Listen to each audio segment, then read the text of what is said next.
बच्चों मैं आप लोगों से एक क्वेश्चन डिस्कस कर रहा हूँ जो ऑपरेटिंग और फाइनेंसिंग दोनों से जुड़ा हुआ है। इस क्वेश्चन में आपसे ऑपरेटिंग और फाइनेंसिंग एक्टिविटीज दोनों मांगी गई हैं। इसकी शुरुआत करी है आप लोगों से इस इन्फॉर्मेशन से। आपको इन्फॉर्मेशन दे रखी है, पर्टिकुलर्स में इक्विटी शेयर दे रखे हैं। प्रीवियस ईयर में 11,25 थे, करंट ईयर में 13,75,000 हो गए, यानी इशू हुए हैं। 5% प्रेफरेंस शेयर कैपिटल जो पहले 750 थी, अब 5 लाख रह गई, यानी रिडीम हुई होगी। जनरल रिजर्व पहले 3 लाख था, 3,75,000 हो गया, यानी 75,000 अपने रिजर्व में ट्रांसफर किए होंगे। प्रॉफिट पहले माइनस का 3.5 लाख था, प्लस का 375 है, यानी इस साल आपने 7,25,000 रुपये कमाए होंगे प्रॉफिट में, यानी ट्रांसफर किए होंगे। SPR 0 से 25 हुआ है, तो SPR आपको इस साल मिला होगा 25,000 रुपये। प्रोविजनल टैक्स आपका 50,000 से 1 लाख हो रहा है। अगर कुछ नहीं कर रखा तो 1 लाख को करंट ईयर का टैक्स मान लेंगे और 50,000 को प्रीवियस ईयर का टैक्स मान लेंगे। बाकी डिबेंचर को देखें तो वो भी इशू ही हो रहे हैं, आप देख सकते हैं। उसके अलावा अगर बैंक लोन का देखें तो वो 1,25 से केवल 1 लाख हो रहा है, तो वो भी वो आपका रिपेमेंट हो रहा है बैंक लोन का। अगर आप डिबेंचर का इशू चेक करेंगे तो वो 2,75,000 का इशू आएगा। ट्रेड पेबल जो CACL के अंदर आता है वो आपका बढ़ रहा है 2.5 लाख से, और ट्रेड रिसीबल जो 11,50 से 13 लाख हो रहा है वो बढ़ रहा है, यानी कि वो भी आएगा तो ऑपरेटिंग में ही। ठीक है, तो ये तो इन्फॉर्मेशन वैसे दे रखी है आपको पर्टिकुलर्स में। उसके अलावा एडिशनल इन्फॉर्मेशन कुछ इस तरह से है बच्चों, देखिए। इन्होंने आपको बताया कि डिबेंचर इशूड और लोन रिपेड दोनों 1 अक्टूबर 19 को हुए हैं, तो इसकी वजह से आपको जो इंटरेस्ट निकालना पड़ेगा डिबेंचर और लोन पे, आधे साल का ओपनिंग बैलेंस में निकालिएगा, आधे साल का क्लोजिंग बैलेंस पे। ठीक है बच्चों। डिविडेंड और इक्विटी शेयर उन्हें खुद का 8% देना है ओपनिंग बैलेंस पे। अगर प्रेफरेंस डिविडेंड के बारे में कुछ नहीं कर रखा तो अपने आप निकालिएगा, याद रखिएगा, वो भी ओपनिंग बैलेंस पे निकालिएगा। प्रेफरेंस शेयर पार पर डी में है, कुछ खास इन्फॉर्मेशन नहीं है। प्रोविजनल टैक्स प्रोवाइडेड 1,12,500 दिया। देखिए बच्चों, मैंने किस तरह से निकाला है इंटरेस्ट ऑन डिबेंचर। आधे साल का ओपनिंग बैलेंस में निकाला है, आधे साल का क्लोजिंग बैलेंस में निकाला है। टोटल दोनों मिला के 41,000 आ गया है। 15,000 ओपनिंग पे आया था, 26,000 क्लोजिंग पे आया था। ऐसे ही लोन पे इंटरेस्ट निकाला है, आधे साल का ओपनिंग बैलेंस पे, आधे साल का क्लोजिंग बैलेंस पे। ओपनिंग पे आएगा 5,000, क्लोजिंग पे आएगा 4,000, तो टोटल हो गया 9,000। ठीक है बच्चों, तो इस तरह से इंटरेस्ट ऑन डिबेंचर और इंटरेस्ट ऑन लोन 41,000 और 9,000 आ गए। प्रोविजन फॉर टैक्स जो है वो मैंने पेड मेड दे रखा था, पेड निकाल लिया बिना प्रोविजन फॉर टैक्स अकाउंट बनाए। कैसे निकालते हैं बता देता हूँ। Opening balance of provision tax में प्रोविजन टैक्स मेड प्लस कर दीजिए, यानी प्रोवाइडेड को, और closing balance of provision tax minus कर दीजिए। टैक्स पेड निकल आएगा 62,500। बिना अकाउंट बनाए ऐसे निकालते हैं, ध्यान रखिएगा। इक्विटी शेयर पर डिविडेंड निकालेंगे तो 90,000 आएगा। 11,25,000 का जो है 8%, और प्रेफरेंस शेयर का निकल कर आया 37,500, आप देख सकते हैं लिखा हुआ है। बात कर लेते हैं बच्चों अब सॉल्यूशन की। तो मैं सबसे पहले आपको बताने जा रहा हूँ कि ऑपरेटिंग कैसे बनाई गई है। ऑपरेटिंग के लिए देखिए, मैं जो अप्रोच फॉलो करता हूँ वो ये होती है कि मैं शुरुआत तो करता हूँ प्रॉफिट से, फिर मैं ढूंढता हूँ GIP स्क्वायर। GIP स्क्वायर का G होता है जनरल रिजर्व, I होता है इंटरिम डिविडेंड, P होता है प्रपोज डिविडेंड या प्रेफरेंस डिविडेंड भी आप कह सकते हैं, और अगला P होता है प्रोविजन फॉर टैक्स। ठीक है बच्चों, उससे net profit before tax and extraordinary item निकल आता है। फिर दलिप और ग्रेड ढूंढता हूँ मैं। D for depreciation, A for amortisation, L for loss, I for interest payment, और P से provision of bad debts. Grade से G होता है गेन ऑन सेल, R होता है रेंट रिसीव, I होता है डिविडेंड रिसीव और इंटरेस्ट रिसीव, और D होता है डिविडेंड रिसीव। उसके बाद हम उससे निकल कर आता है operating profit before working capital changes. फिर हम CACL का ट्रीटमेंट करते हैं, जिसमें CA में उल्टा चलते हैं, CL में सीधा चलते हैं। उससे निकल आता है कैश जनरेटेड फ्रॉम ऑपरेशन, और फिर टैक्स पेड माइनस कर देते हैं, तो फाइनल आंसर निकल आता है। तो GIP square, Dalip grade, CACL और लास्ट में टैक्स पेड, आपका फाइनल आंसर आ जाएगा। तो ठीक है बच्चों, यहाँ पर देखिए प्रॉफिट आपको देखेंगे तो आपका 3,25 प्लस का और माइनस का 3,50, तो 7,25 आ जाएगा आपका। हाँ, प्रॉफिट आ जाएगा आपका। ठीक है बच्चों, 3,75 था प्लस का और माइनस का 3,50 था, तो 7,25 आ जाएगा। उसके अलावा GIP स्क्वायर का जनरल रिजर्व आपको है 75,000, इंटरिम डिविडेंड इक्विटी डिविडेंड निकलेगा 90,000, प्रेफरेंस डिविडेंड पे निकलेगा आपका 37,500, प्रोविजन फॉर टैक्स आएगा 1,12,500, जिससे net profit before tax and extra ordinary item आपका निकल कर आ जाएगा बच्चों 10,40,000। आप देख सकते हैं ये सब चीज़ें ही मैंने निकाली है, ये देख लीजिए। General reserve, interim dividend, proposed dividend, provision for tax. फिर दलित ग्रिड की केवल एक ही चीज़ है, वो भी the interest payment on debentures and loans. Grid का एक भी चीज़ नहीं है, दलित की एक चीज़ है। तो वो देख लीजिए, डिवेंचर और लोन का इंटरेस्ट 9,000, 41,000 प्लस हो गए, 50,000 प्लस कर दिया, 10,90,000 आ गया operating profit before working capital changes. CACL में ट्रेड पेबल और ट्रेड रिसीवेबल दे रखे थे। ट्रेड पेबल 2.5 लाख बढ़ रहा है तो प्लस हो जाएगा, ट्रेड रिसीवेबल 1.5 लाख बढ़ रहा है माइनस हो जाएगा, यानी कुल मिला के 1 लाख और बढ़ गया। तो जो operating profit before working capital changes 1090 था, तो उसकी हेल्प से कैश जनरेट फ्रॉम ऑपरेशन 11,90,000 आ गया। फिर टैक्स पेड माइनस कर दीजिए, जो हमने निकाला था 62,500, तो उससे ऑपरेटिंग का फाइनल आंसर आ गया प्लस का 11,27,500। ये ऑपरेटिंग का फाइनल आंसर हुआ और पॉजिटिव है, तो इसलिए cash inflow from operating activities कहलाएगा, ध्यान रखिएगा, cash inflow from operating activities.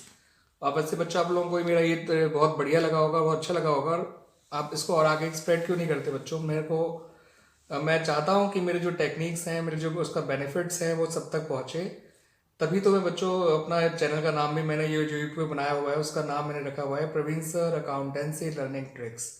आप ढूंढिए इसको यूट्यूब पर, सर्च करिए Praveen sir accountancy learning tricks को, आपको इसमें 1000+ वीडियोस मिलेंगे, काफ़ी इंपॉर्टेंट वीडियोस हैं ये। अब बात कर लेते हैं बच्चों फाइनेंसिंग एक्टिविटीज़ की। देखिए फाइनेंसिंग एक्टिविटीज़ में आप जानते हैं शेयर्स, डिबेंचर्स, लोन्स, ये सब चीज़ें आया करती हैं। बढ़ रहे होंगे ये सब तो प्लस में आएंगे, कम हो रहे हैं तो माइनस में आएंगे। उसके अलावा अगर शेयर प्रीमियम पे इशू हुआ है तो सिक्योरिटी प्रीमियम रिजर्व भी आ सकता है। डिबेंचर्स या प्रेफरेंस शेयर अगर प्रीमियम पे रिडीम हुए हैं तो प्रीमियम रिडम्पशन भी आ सकता है माइनस में। उसके अलावा इंटरेस्ट पेमेंट, डिविडेंड पेमेंट, ये सब चीज़ें इसमें आया करती हैं। तो यहाँ पर क्या क्या है वो बता देता हूँ। इक्विटी शेयर आप चेक करेंगे तो 2.5 लाख इशू हो रहे हैं, प्रेफरेंस शेयर आप चेक करेंगे तो 2.5 लाख रिडीम हो रहे हैं। उसके अलावा एसपीआर आप देखेंगे तो 25,000 बढ़ रहा है। डिबेंचर्स आप देखेंगे तो 2,75,000 इशू हो रहे हैं। और बैंक लोन आप देखेंगे तो रिपेमेंट हो रहा है उसका, वो माइनस में आ जाएगा। उसके अलावा इंटरम डिविडेंड इक्विटी शेयर पे 90,000 था, प्रेफरेंस शेयर पे डिविडेंड था 37,500, इंटरेस्ट ऑन डिबेंचर था 41,000, इंटरेस्ट ऑन बैंक लोन था 9,000 और फाइनल आंसर आ गया प्लस का 97,500, यानी ये cash inflow from financing activities answer आ गया। बच्चों ये जो क्वेश्चन है आपका, इसमें आपसे इन्वेस्टिंग और ऑपरेटिंग एक्टिविटीज़ दोनों मांगी गई हैं। क्वेश्चन की इंफॉर्मेशन कुछ इस तरह से है। इसमें ईयर इस बार सीधे दिए हुए हैं, पहले प्रीवियस ईयर दिया हुआ है, फिर करंट ईयर दिया हुआ है। आपको सरप्लस दे रखा है, that is balancing statement of penal 2.5 lakh से 10 लाख हो गया, यानी कि आपने इस साल प्रॉफिट में ट्रांसफर किया होगा 7.5 lakh. Provision tax previous year और करंट ईयर दोनों साल का ही 75,000 है। ट्रेड पेबल 1 लाख से 375 हो गया, यानी बढ़ रहा है। करंट एसेट 1150 से 13 लाख हो गई हैं, यानी बढ़ रही हैं।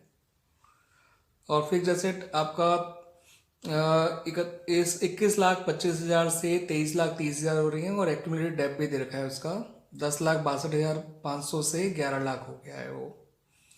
एडिशनल इन्फॉर्मेशन में कहा है कि एक मशीन जिसकी बुक वैल्यू 1 लाख है और एक्यूमुलेटेड डेप्रिसिएशन उसी पे जो लगाया गया है वो 62,500 है, उसको 20,000 के लॉस पे बेचा गया है। इस क्वेश्चन में आपको फिर एडिशनल इन्फॉर्मेशन में टैक्स दे रखा है कि टैक्स पेड 75,000 है। अगर आप देखें टैक्स का ओपनिंग क्लोजिंग दोनों 75,000 है और पेड भी अगर 75,000 है तो प्रोविजनल टैक्स मेड भी 75,000 ही आएगा निकल के। लेकिन मैं फिर भी फॉर्मूले से निकाल दिया है, ये देखिए closing provisional tax plus tax paid minus opening provisional tax करेंगे तो आपका टैक्स प्रोवाइडेड निकल आएगा बच्चों, ठीक है। और इस बार आपको क्योंकि बुक वैल्यू दे रखी थी एसेट के साथ साथ, तो सीधा उसमें से लॉस को माइनस कर दीजिए, सेलिंग प्राइस आ जाएगा 80,000, आप देख भी सकते हैं। हाँ, लेकिन हमने cost of the fix asset निकालने के लिए जो एसेट बेची है उसकी कॉस्ट निकालनी जरूरी होती है मेरे फॉर्मूले से, ताकि सही परचेज आ सके। तो उसके लिए मैंने उसकी बुक वैल्यू में एक्यूमुलेटेड प्लस कर दिया, तो cost of the asset sold 2,62,500 आ गई। उससे मैं उसकी परचेज भी ढूंढ सकता हूँ, ठीक है बच्चों। देखिए मैंने ऐसे निकाली है, उसकी क्लोजिंग कॉस्ट में cost of fix asset sold plus कर दिया, ओपनिंग कॉस्ट माइनस कर दिया, तो परचेज आ गई 4,67,500। Depreciation chart during the year निकालने के लिए क्लोजिंग एक्यूमुलेटेड डेप्ट में accumulated dep of the asset sold plus कर दो और ओपनिंग एक्यूमुलेटेड डेप्ट माइनस कर दो, आंसर निकल आएगा बच्चों, जो कि निकल कर आया 2 लाख रुपए। तो depreciation chart during the year भी मैंने बिना अकाउंट बनाए एक्यूमुलेटेड अकाउंट बनाए ढूंढ लिया, 2 लाख रुपए आ गया, ठीक है बच्चों। आप लोग समझाऊंगा ये फॉर्मूले कैसे हैं, आप लोगों को याद नहीं करना पड़ेगा, अकाउंट के लॉजिक से बनाए हुए फॉर्मूले हैं। अकाउंट एक्चुअली क्या होता है, प्लस माइनस का ही दूसरा रूप होता है। अब अकाउंट बना लीजिए या उसको इक्वेशन फॉर्म में कर लीजिए, आंसर सेम ही आता है, ठीक है बच्चों। अब इसका आंसर देख लेते हैं। देखिए ऑपरेटिंग आंसर तो मैंने यही निकाल लिया है। आप जानते हैं ऑपरेटिंग की शुरुआत किससे करी जाती है, हमेशा प्रॉफिट से। तो जो इस क्वेश्चन में 7.5 लाख था, फिर जीआईपी स्क्वायर वाली चीज़ें ले आती हैं, general of interim dividend, propose dividend और प्रोविजनल टैक्स। उन चारों में केवल प्रोविजनल टैक्स ही था, 70,000 वो प्लस कर दिया, तो net profit before tax and extra ordinary item आपका आ गया 8,25,000। फिर दलिप वाली चीज़ें लेते हैं, depreciation, amortisation, loss on sale, interest payment और प्रीमियम रिडम्पशन या प्रोविजनल बैड डेट्स। इसमें दलिप वाली चीज़ों की इसमें केवल दो चीज़ें हैं, एक तो डेप्रिसिएशन है और एक लॉस ऑन सेल है। डेप्रिसिएशन 2 लाख है, लॉस ऑन सेल 20,000 है। ग्रिड वाली चीज़ एक भी नहीं है, gain on sale, rent receive, interest receive और डिविडेंड रिसीव में से। तो दलिप ग्रिड की कुल मिला के दो चीज़ें मिली, डेप्रिसिएशन और loss on sale of fixed asset. 2,20,000 और प्लस कर दिया तो 10,45,000 आ गया operating profit before working capital changes. उसके अलावा ट्रेड पेबल बढ़ रहे थे 275, वो प्लस कर दिया।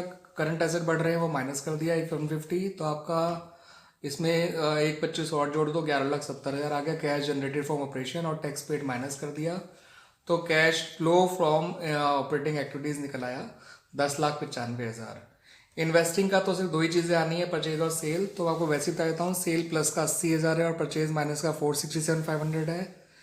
तो परचेज से पैसा गया होगा, सेल से पैसा आया होगा, तो cash used in investing activities 3,87,500 आ जाएगा बच्चों। ठीक है बच्चों, अब मैं अपने अगले वीडियो में आपको बताऊंगा कि फॉर्मूले में कैसे बनाता हूँ। देखिए बच्चों, मैंने प्रोविजनल टैक्स का अकाउंट बना के भी दिखाया है और फिर वो फॉर्मूला ही बताया है।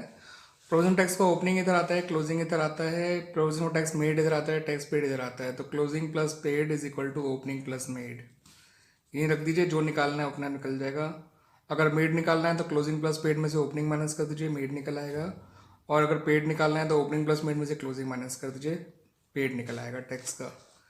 ठीक है बच्चों, एक्यूमुलेट टाइप में ओपनिंग इधर, क्लोजिंग इधर, डेप्रिसिएशन चार्ज ड्यूरिंग द इधर और accumulate type of sold asset इधर। तो यानी this plus this is equal to this plus this होना चाहिए। अगर डेप्रिसिएशन निकालना है चार्ज ड्यूरिंग द ईयर तो क्लोजिंग एक्यूमुलेट टाइप में accumulate type of sold asset plus करिए, ओपनिंग एक्यूमुलेट टाइप माइनस करिए, depreciation charge during the year निकल आएगा। और अगर एक्यूमुलेट टाइप निकालना है तो ओपनिंग डेप एक्यूमुलेट टाइप में depreciation charge during the year plus करिए और क्लोजिंग एक्यूमुलेट टाइप माइनस कर दीजिए। फिक्स एसेट अकाउंट थोड़ा सा बड़ा है, मे बी अगले वीडियो में डिस्कस करें तो बेटर रहेगा। अभी इन लोगों को ध्यान रखिए आप। ठीक है बच्चों, तो जब हम फिक्स एसेट अकाउंट बनाते हैं तो उसका ओपनिंग बैलेंस यहाँ लिखा करते हैं, क्लोजिंग बैलेंस यहाँ लिखा करते हैं, यानी प्रीवियस ईयर करंट ईयर यहाँ लिखे जाते हैं।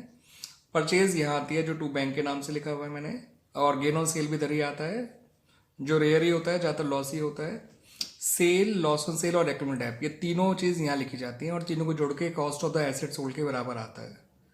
ठीक है बच्चों, ये तीनों, अगर लॉस नहीं होगा तो गेन होगा और गेन होगा तो इन दोनों को जोड़ के गेन को माइनस कर दीजिए। तभी मैंने यहाँ लिखवाया हुआ है इस तरह से, gain on sale minus loss और गेन में से कोई एक ही चीज़ होगी और क्लोजिंग बैलेंस यहाँ आता है। तो उसी से मैंने बनाया closing cost plus cost of asset sold, क्योंकि ये क्लोजिंग कॉस्ट ये रही, कॉस्ट ऑफ एसेट सोल्ड ये रही, is equal to opening cost plus purchase. तो परचेज निकालनी हो तो closing cost plus cost of good fix sold में से ओपनिंग कॉस्ट माइनस कर दीजिए, परचेज निकल आएगी। ठीक है बच्चों, ज़्यादातर परचेज ही निकालने को आती है। तो closing cost plus cost of fix sold minus opening cost is equal to purchase of fixed asset.